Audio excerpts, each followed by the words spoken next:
Grande capitale n'échappe à ce phénomène que l'on croyait maîtriser, le hooliganisme. Depuis bientôt 20 ans, les autorités essaient de lutter contre ces bandes parfaitement organisées qui sèment la terreur aux abords des stades. Vous allez le constater au cours de ce reportage, l'arsenal policier et judiciaire est impressionnant. Pourtant, rien n'y fait. Les incidents entre supporters de chaque camp sont de plus en plus violents, malgré l'énorme dispositif de sécurité. Il y a quelques jours encore en Turquie, 2 supporters britanniques ont trouvé la mort avant un match. Et puis, depuis quelques mois, l'extrême droite a fait une réapparition inquiétante dans ce monde du football. Football, état de siège, c'est une enquête de Philippe Visserias et Régis Maté. Les Marseillais sortent à Paris pour acculer le PSG. La provocation fait partie de leur rituel.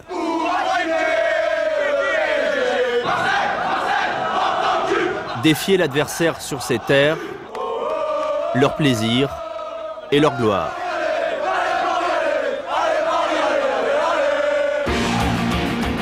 Ce jour d'octobre dernier, transformé en forteresse, le Parc des Princes accueille l'un des matchs les plus redoutés du championnat. Attention pour la rentrée des joueurs, là maintenant moniteur de reçu. Paris Saint-Germain, Olympique de Marseille. Pour Marseille, score 1-0. À l'intérieur du stade, les supporters des deux camps sont surveillés sans relâche depuis un PC sécurité en ébullition, véritable tour de contrôle. Oui, attention pour moniteur 3, nous avons rentré. Police, justice et responsables de la sécurité des deux clubs y décryptent la vie des tribunes. On y commande les caméras de surveillance, on y décide de l'intervention des forces de l'ordre. Il dit que 12 arrêtés, sur vélo. Ouais, Verlaine, vous allez intervenir, Verlaine. Intervention moniteur steward. Non, mais il faut le prendre. Allez, moniteur 3, vous me chopez ce type là qui donne des coups de pied.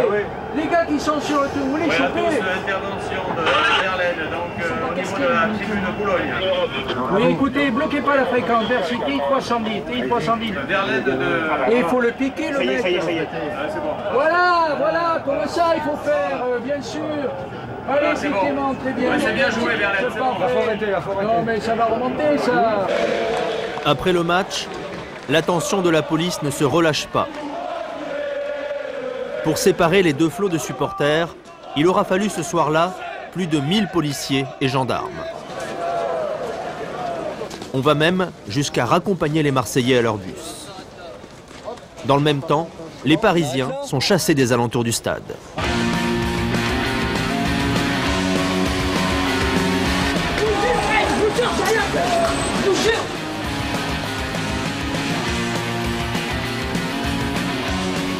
Ces scènes d'état de siège sont encore d'actualité dans la plupart des pays d'Europe. En dépit d'un dispositif policier et d'un arsenal judiciaire impressionnant, la violence, l'intolérance et le racisme polluent toujours le monde du football.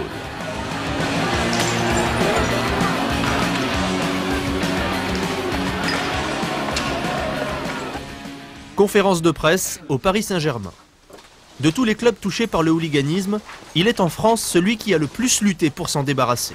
Pourtant, ce 8 décembre dernier, le PSG se retrouve à nouveau sur le banc des accusés. Quelques semaines plus tôt, SOS Racisme a fait constater par huissier que l'un de ses militants, Mamadou Gaye, s'était vu refuser l'accès à une tribune du Parc des Princes à cause de sa couleur de peau. SOS Racisme a alors porté plainte contre le PSG pour discrimination raciale. Évidemment, il ne nous est jamais venu à l'idée de dire que la direction du Paris Saint-Germain ou quiconque dans cette direction avait une logique d'apartheid dans sa tête en tant que telle et portait des valeurs racistes. C'était pas ça notre problème. Mais on avait bien compris que quelque part, c'était une sorte de première victoire qu'avaient conquis ces groupuscules d'extrême droite, puisque, comme je l'ai dit, ils avaient fait un nettoyage ethnique et que finalement, devant un rapport de force physique quasiment imposé à tout le monde, on avait exclu les beurs, les blacks et tout ce qui pouvait apparaître comme un peu différent de cette tribune. Condamné à réagir, le club décide de s'attaquer à la tribune en question, dénommée R1. Au prochain match. Qu'est-ce qui se passe dans la tribune R1? Il y a 900 à 1000 places, il y a des abonnés, il y a 700 abonnés, et puis il y a environ 200 personnes avec des billets qui sont vendus à l'unité, et des billets qui manifestement, ne sont vendus qu'à des gens qui répondent à un certain nombre de critères qui sont des critères d'appartenance à la race blanche, etc., etc. Donc, première mesure, il va être mis un terme à la vente au détail de ces billets. Il n'y aura plus dans la tribune R1 que des abonnés. La présence de supporters racistes et violents, un problème récurrent au PSG. Depuis les années 80, c'est dans la tribune Boulogne au Parc des Princes que se retrouvent les supporters les plus fervents du club, mais aussi les plus dangereux. En 1993, lorsque ces images ont été tournées, une véritable marée humaine saluait chaque but parisien. Ce n'est plus le cas aujourd'hui. Pour donner de ses supporters une image plus présentable, le Paris Saint-Germain a favorisé la création d'associations concurrentes, de l'autre côté du terrain. Puis, pour diviser à nouveau la tribune Boulogne, le club a fait installer une grille entre les deux parties de la tribune basse. À gauche, le secteur R1. C'est ici que sont rassemblés, encore aujourd'hui, les nostalgiques de l'époque où la tribune Boulogne était le repère des militants d'extrême droite. Au fil des années, ce secteur est resté une zone de non-droit, la dernière du stade. Cette fois-ci, le club a décidé d'en finir. Un petit point sur les éléments objectifs qui sont actuellement en notre... Pour mesurer l'impact de la décision prise par le PSG, nous avons suivi ceux qui connaissent le mieux ses supporters, les hommes du commissaire Carratero. On n'aura pas, je pense... C'est quand même le premier match de reprise du championnat.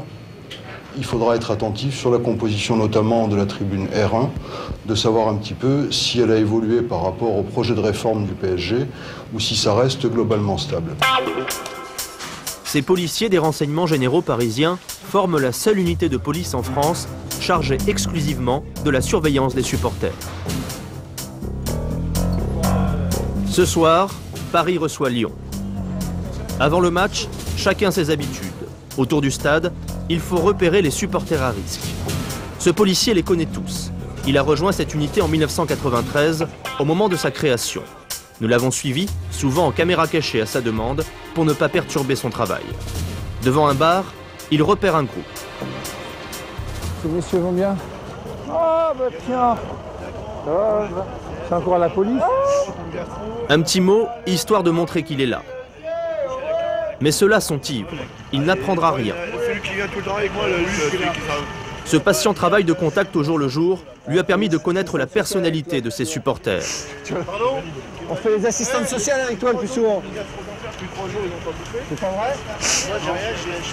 Parfois, en échange d'une information, les RG peuvent même se montrer compréhensifs à leur égard. Qu'est-ce que tu veux dire là? Vas-y, dis-moi. Quoi? On ne sauve pas souvent la mise à toi? Il vient d'apprendre que les supporters d'extrême droite se sont rassemblés dans ce bar, près du stade.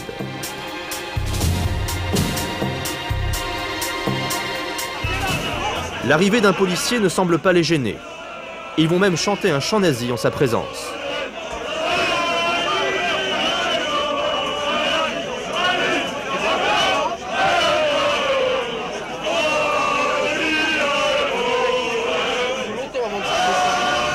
Les RG surveillent également l'entrée du stade. Surprise, à l'heure du match, ils se rendent compte que personne ou presque n'est refoulé de la tribune R1. Cela voudrait donc dire que des supporters à risque ont réussi à se procurer des abonnements pour la saison. Confirmation auprès d'un policier. Et parmi eux, il y avait donc des gens qui n'avaient pas au préalable d'abonnement. On peut le penser. Ça vous surprend?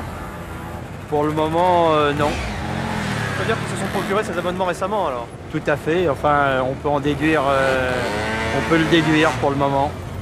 Ça veut dire donc que dans cette tribune se retrouveront à nouveau les supporters à risque que le club voulait exclure de cette tribune. On peut le penser. Nous sommes entrés dans la tribune en question, là où le militant d'SOS Racisme s'était fait refouler par un membre du service d'ordre du PSG pour sa propre sécurité. Les habitués sont là, les supporters d'extrême droite également. Tous possèdent bien des abonnements. S'il veut se débarrasser d'eux, le club devra donc les empêcher de se procurer ces laissez-passer annuels. Mais en a-t-il le droit? Jean-François Domergue, le responsable de la sécurité du PSG, doit trouver la solution de ce casse-tête. À partir du moment où un supporter, même à risque, n'a pas été condamné par la justice, vous pouvez l'empêcher de s'abonner au club. Ça, c'est une bonne question, dans la mesure où, juridiquement, il faut donc étudier toutes ces possibilités. Il y a des gens qui sont donc supposés dits à risque, qui ne commettent aucune infraction par rapport à la loi à l'intérieur des stades. Donc le club est-il en mesure ou pas de pouvoir l'abonner? C'est-à-dire que pour la saison prochaine, il se pourrait que vous n'acceptiez plus d'abonner des supporters à risque, même s'ils n'ont pas commis de délit judiciaire. Vraisemblablement. Vraisemblablement, c'est extrêmement clair. Comment exclure les extrémistes des stades? D'un point de vue juridique, cela n'est pas si simple. Est-ce qu'on a pris une photographie? Les soirs de match, Anne Vaugien a des yeux partout. Premier substitut du procureur de la République de Paris, elle est chargée d'entamer des poursuites en cas d'infraction. Vous ne pouvez pas interdire à quelqu'un de venir sur un stade ou d'avoir un abonnement s'il n'a pas été condamné. C'est un citoyen comme les autres, et même si vous savez qu'en fait il est potentiellement dangereux, il est extrémiste, du moment que vous n'avez pas la preuve qu'il est fauteur de troubles individuellement et qu'il n'a pas été poursuivi et qu'il n'a pas été condamné, vous n'avez pas le moyen légal de lui retirer un abonnement. Ah ouais, lui il est déchiré complètement. Il est déchiré complet. Pour établir cette preuve, les caméras de surveillance doivent prendre les fautifs sur le fait. Et parfois, elles arrivent trop tard. Là, celui-là. Il va falloir lui reprendre un peu. Illustration. Un supporter allume un fumigène, un acte passible d'1 an d'interdiction de stade. Et le deuxième, le fumigène, après, vous avez pris ou vous n'avez pas pris? Vous n'avez pas pu? On a pris pas mal de fumigène, mais une fois allumé. Oui. Lorsque la caméra le repère, il masque son visage avec une écharpe. Impossible de l'identifier, il ne sera donc pas poursuivi. En réalité, ceux qui sont violents, ceux qui sont extrémistes, savent très bien où il y a une faille. Et dès qu'il y a une faille, eh bien, ils s'engouffrent dedans. À la mi-temps, des supporters lancent des toilettes en plastique dans la fosse qui les sépare du terrain. Avec les caméras de surveillance, les policiers du PC Sécurité ont repéré les coupables. Mais qui sont-ils? Pour les identifier, on appelle un policier des renseignements généraux. C'est lui. Voilà, c'est lui. C'est Mathieu. Ouais, c'est Mathieu. Lui, c'est Mathieu. C'est Mathieu. Et lui, il a fait quoi? Lui, il a lancé la cabine. Il a fait rouler la cabine. Il a fait rouler la cabine. Photos, caméras, policiers, magistrats, cela suffira-t-il pour décourager les hooligans?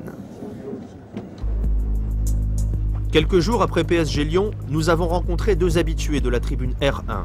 Ce ne sont pas des marginaux, ils ne témoigneront qu'à visage caché. L'un d'eux se prétend même ingénieur, mais leur discours est hallucinant. Ici au Parc des Princes, la tribune R1, c'est une tribune blanche. Tribune nationaliste, oui. Ça ne vous gêne pas que des personnes de couleur ne puissent pas rentrer? Bah, disons que depuis que je fréquente le COP de Boulogne, ça a toujours été comme ça. Je ne suis pas choqué. C'est plus une habitude. C'est une habitude, mais vous en pensez quoi sur le fond? Entre nous, on n'en parle pas. On estime que le Parc des Princes est suffisamment grand. Chacun puisse y accéder.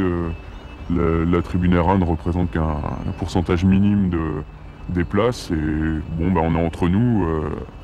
À l'instar des cités, moi je n'irai pas dans une cité de l'Île-de-France. Et pour beaucoup, bah, ils n'ont pas à venir ici, c'est un peu notre territoire en fait. Si jamais le club du Paris Saint-Germain décide de modifier sa politique d'abonnement et de faire venir des gens de couleur en tribune R1, vous pensez qu'il va y avoir des problèmes dans cette tribune?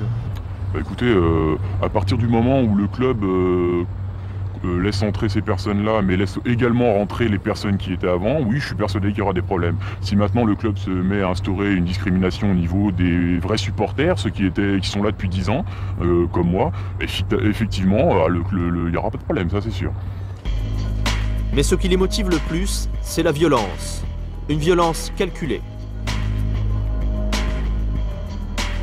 Vous avez une quarantaine, une cinquantaine de personnes qui chargent coude à coude, vous avez une fierté, vous vous battez pour vos couleurs, il n'y a plus rien qui vous arrête. Hein. C'est coûte que coûte, il va falloir repousser cet adversaire, le faire courir, lui faire peur pour qu'il se souvienne que à tel endroit, à telle date, bon, il a couru, il a eu peur et que la prochaine fois, il ne reviendra pas de la même manière.